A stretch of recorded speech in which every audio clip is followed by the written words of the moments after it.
The Birdcatcher and the Blackbird. The Birdcatcher or Fowler and the Blackbird was one of Aesop's fables, numbered 193 in the Perry Index. In Greek sources, it featured a lark, but French and English versions have always named the blackbird as the bird involved. Modern European retellings of the fable include Giovanni Maria Verdizotti's 1570 version, which has a lark as the bird. The nearly contemporary French edition of 1582 however features a blackbird, and this is followed in Roger L'Estrange's 1692 collection. An alternative tradition dating back to the Greek anthology maintains that the blackbird is under the special protection of the gods, and cannot be trapped in nets. The account in Roger L'Estrange's collection of the fables follows the original closely except for the substitution of the bird's name. As a fowler was bending his net, a blackbird called to him at a distance, and asked him what he was doing. "Why," says he, "I am laying the foundations of a city," and so the birdman drew out of sight. The blackbird, mistrusting nothing, flew presently to the bait in the net, and was taken, and as the man came running to lay hold of her, "Friend," says the poor blackbird, "if this be your way of building, you'll have but few inhabitants." Though the story is applicable to human credulousness in general, it has been given a political interpretation since earliest times that continued through most later commentaries.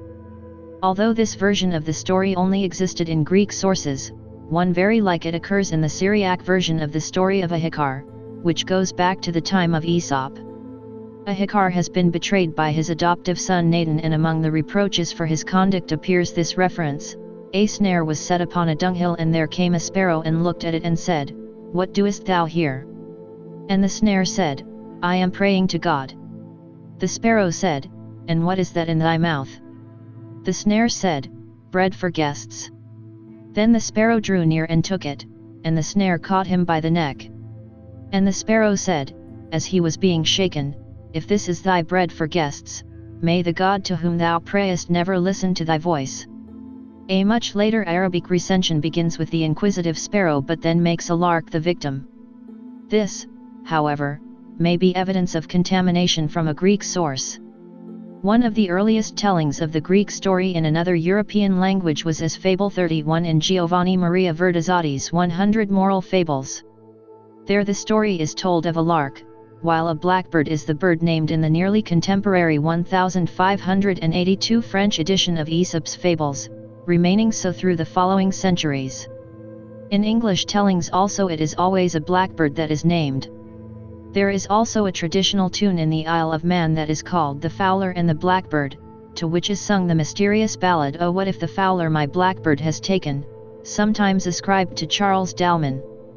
In 2010 the Greek text of the fable was set for octet and voice by Lefteris Cordus as part of his songs for Aesop's Fables.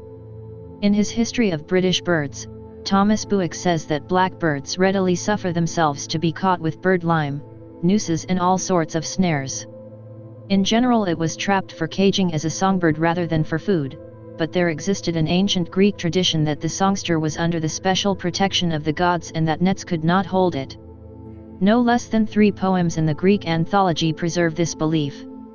The earliest is by Archias of Antioch and concerns fieldfares that are trapped while the blackbird is left free, since the race of singers is holy.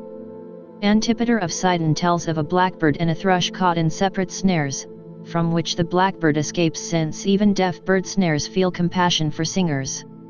Finally, in the poem by Paulus Silentiaris, where a fieldfare and a blackbird are netted, it is Artemis herself, the goddess of hunting, who frees the songbird.